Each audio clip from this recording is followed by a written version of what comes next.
मैंने अपने पिछले प्रोग्राम में गुलबहार बानो का तज़किरा किया था और मैं उस वक्त भी एक हकीकत से आगाह था, लेकिन मेरा दिल नहीं चाहा कि मैं आपको उसमें शरीक करूं।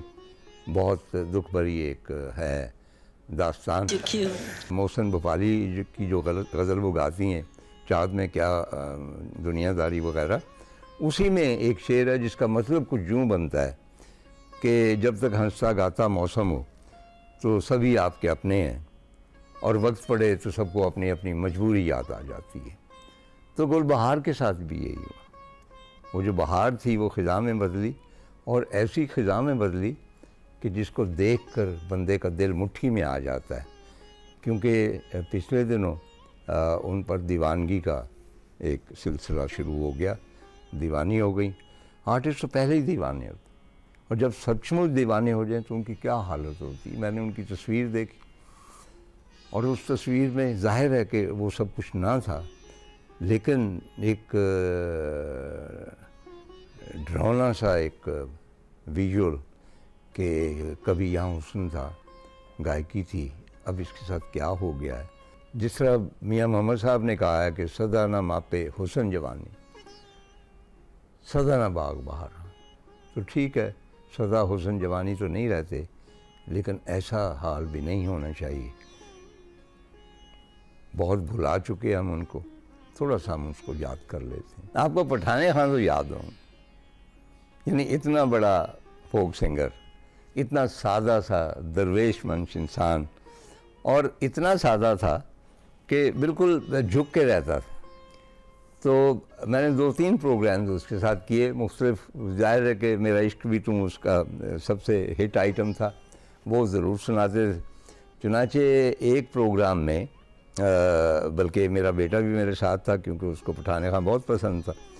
तो एक प्रोग्राम में जब उन्होंने प्रोग्राम का आगाज़ किया, मुझे याद नहीं कौन सी आइटम थी, तो गाया उन्होंने, तो मुझे कुछ खलिश सी महसूस हुई कि जो इनका पोटेंशियल है उसके मुताबिक इन्होंने, क्योंकि 2-3 प्रोग्राम मैं पहले कर चुका था, मुझे पता था कि ये फ़न की किन बुलंदियों तक चले जाते हैं और उनकी आवाज़ में जो गंभीरता है, जो गूंज है, जो दिल पे असर करती है, उसमें क्या क्या मौजे हैं। तो मैंने कहा कि खान साहब ज़रा बाहर आ जाइए, आपका मेकअप ठीक नहीं। वो मैंने बहाना किया, मैं बाहर ले गया। तो मैंने कहा बात ये है कि कुछ मज़ा नहीं आ रहा, मुझे तो गायकी का नहीं पता, लेकिन कुछ अंदर से महसूस होता है कि कोई कमी है, तो उसको दोबारा गा दें। तो कहने लगा साईं यूँ करके कहते हैं, आपको असल मसला बताऊं। मैंने कहा क्या? सूटा नहीं लगाया। अच्छा।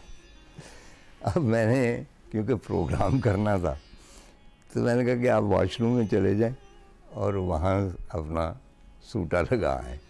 अच्छा, ये देखें, ये जो सिंगर हज़रात हैं, इनके हाँ इस किस्म की छोटी मोटी जो, और ख़ास तौर पे सराइकी बेल्ट में इसको को एज सच मायूब नहीं समझा जाता।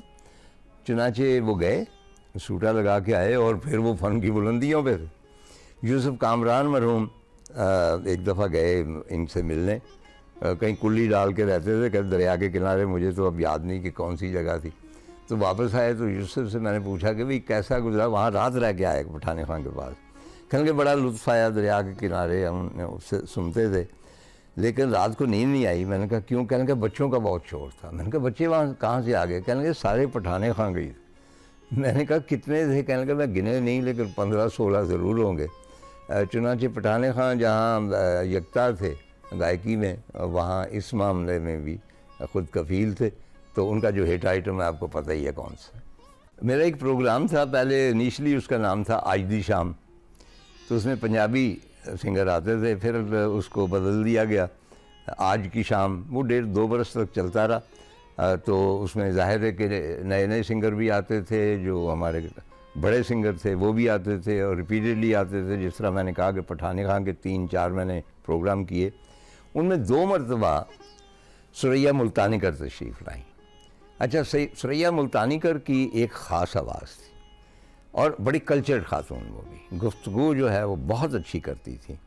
बुनियादी तौर पे जो क्लासिक था उसके ऊपर उनको पूरा बूट, और क्लासिक के अलावा जो काफ़ी वो गाती थी ज़ाहिर है कि बंदा मुल्तान में रहता और काफ़ी ना गाए, ये तो हो नहीं सकता।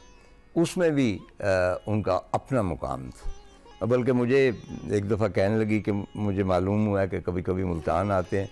मैंने कहा कोई फंक्शन हुआ रहा, तो कहने लगी आपने मेरे यहाँ ठहरना है।